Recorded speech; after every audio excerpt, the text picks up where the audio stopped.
35%, বাড়ি ভাড়া ভাতা এবং কর্মচারীদের 75% উৎসব ভাতার দাবিতে আজকের যে লাগাতার অবস্থান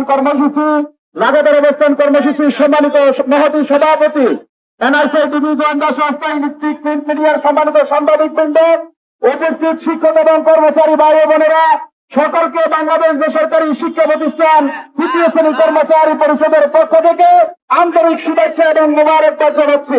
প্রিয় সহকর্মীরা, আপনারা জানেন গত ঈদ উল আজহার মধ্যে শিক্ষক এবং কর্মচারীদের মধ্যে একটি বিরোধ তৈরি করে দিয়েছে মাধ্যমিক এবং উচ্চ মাধ্যমিক শিক্ষা বিভাগের ডিজি মহোদয়। আমরা যখন মাধ্যমিক ও উচ্চ মাধ্যমিক ডিজি মহোদয় অফিস করে দিয়েছিলাম, তখন আমাদেরকে ডিজি মহোদয় বলেছিলেন, আমাকে আমার নেতৃত্বে বলেছিলেন শিক্ষকরা আপনাদের জন্য করে নাই। আমরা বলেছি শিক্ষক এবং কর্মচারীদেরকে একাত্র করে দেওয়া হয়েছিল।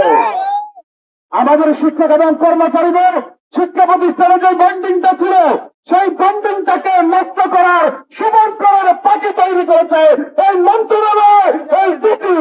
আবারও আমাদেরকে একই পাচ্ছেন।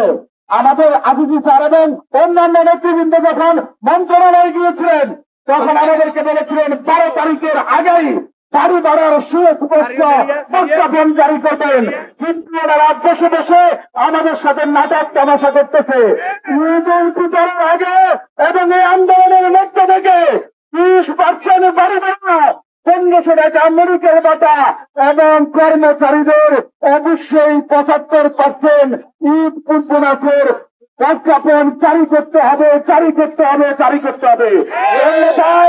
তৃতীয় শ্রেণী কর্মচারী পরিষদ এই দাবি আদায় এমপিওভুক্ত ঐক্যজোটের সাথে একাত্মতা প্রকাশ করে সারা বাংলাদেশের সকল অফিসের কাজকে একসাথ করে দিবে ইনশাআল্লাহ। ধন্যবাদ সকল।